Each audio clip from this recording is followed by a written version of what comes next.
ओम Vishnu Vishnu Vishnu. Parcel. अरे मासा खाता तो मैं देखो।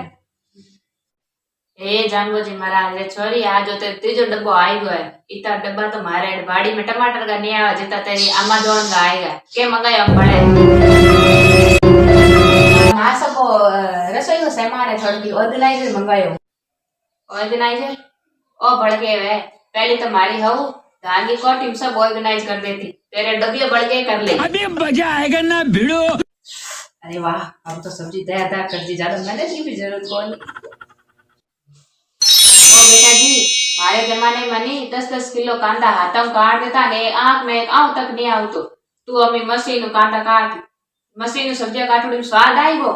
आ टेक्नोलॉजी है टाइम भी बची मां टाइम बकान करके ले अरे फटाफट काम कर नोच छड़ दी हारो दिन पे इंस्टाग्राम में रीला करी है बैठी बैठी तेरा टाइम तो इंस्टाग्राम खाएगा 10 रुपया अमेज़न वाला डब्बा खाएगा।